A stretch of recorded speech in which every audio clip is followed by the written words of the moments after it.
age of 86, foremost businessman and founder of the Ibru Organization, Olorogun Ibru, passed on the 6th of September 2016 in Maryland, USA, leaving everyone, especially his children, with a heavy heart.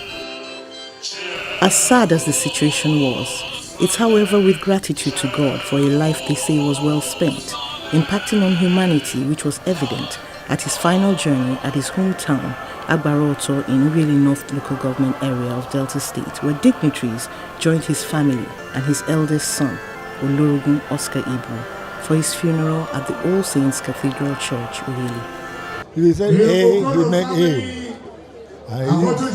He didn't go out of his way to do something different than what he meant to do. I remember him by things that he taught me personally. His first daughter, Gloria, entertained guests with songs as a tribute to her late father.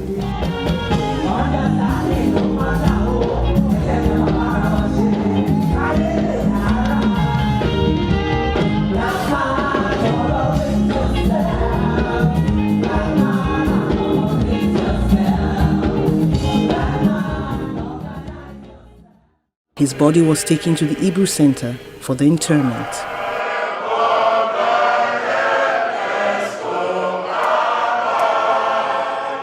May the Lord bless him and keep him. May the Lord make his face shine upon him and give him peace.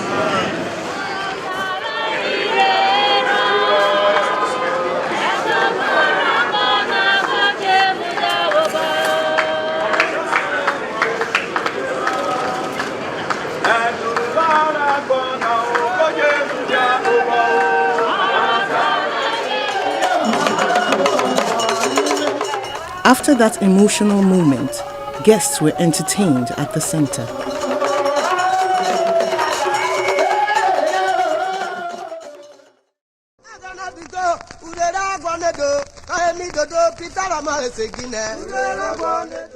This is the story of one of Africa's greatest entrepreneurs. On the 25th of December 1930, a boy named Michael Ibru was born. In 8.5 decades, he made more than just a name for himself. He embedded the Ibru name into Nigeria's culture. His legacy supersedes wealth, as surprisingly what most people seek to emulate from this quintessential businessman was his humility. He was once described as the man with the Midas touch, as every business he touched ultimately flourished. This is the story of the Otota of Agbara Kingdom, Olorogun Michael C.O. Ibru, OFR. My brother was a very noble man. Got a good will. He's well endowed with intelligence. Was very good looking. He was a charming man. Olorogun Michael Ibru's big heart and generosity was not just for his family members alone, as he touched the lives of the men and women not just from his village, Agbaroto, in Delta State, but indeed all over Nigeria.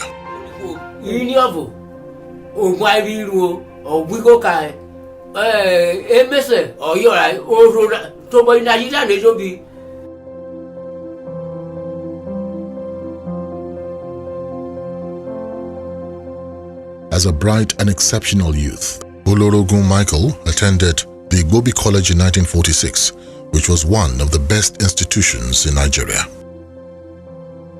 He excelled in academics and completed his 6-year education in less than 4 years.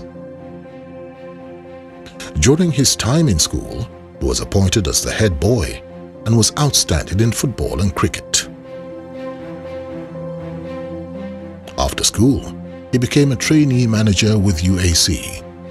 It is believed that this is where his instinctive foresight for business was sharpened. During the mid-1950s, he managed to break into the then untouched market of importing frozen fish into the country. in order to alleviate protein deficiency among the Nigerian people. Almost more than 70% of the fish that was imported into Nigeria was actually dominated by, sheep. And it's always there for we women. That is why we said, Eja Ibru Shoko Yokoto. Chief Michael Ibru created a common garden which continuously blossomed. With investments on land, sea and air, Chief displayed the talent to direct multi-channeled businesses. He's a very humble person. Whenever he talks to you, he brings himself to your level so that he can get whatever he wants from you. He was a great man in the sense that he was humble, unassuming, and helpful to others. In the village, they used to call him a ghost because they didn't see him. They heard about him. But to me, it was just my dad. The only thing I remember mostly, though, when he came home from work, we would say hello and we'd all disappear. I just remember being in school and coming home one Christmas holiday, and we hadn't seen each other in a long time. And for the first time in my life, I actually felt like I was talking to the man, not the legend, the man, not the myth. Like, I could really connect with him. He was telling me a story about his childhood and how, they had a malam on their street that used to sell them sweets, and they'd run up trees and chase birds and things like that. And as a child growing up in Nigeria, that's something that you can connect with no matter what background you're from. Kids get into all kinds of things. When I started to participate in government, first just we had military government, and I was not directly in, but I was on the periphery of the military government. He was one of the people in the private sector that I would go to and say, well, look, Mike, what do you think that we could do in a situation like this? What will be the, what can we do to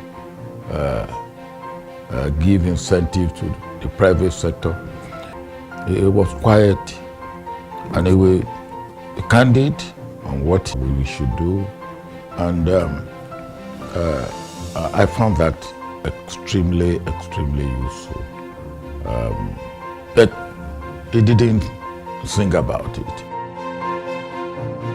From humble beginnings to a life of legacy, he lived a life of distinguished accomplishments and was unafraid to follow the rare path only traversed by exceptional men. His influence is unquantifiable.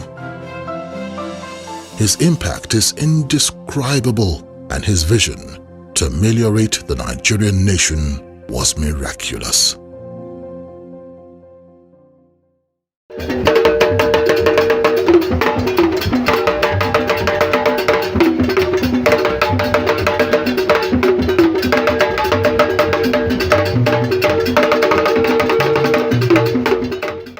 The Ibru family name and legacy will continue to live on.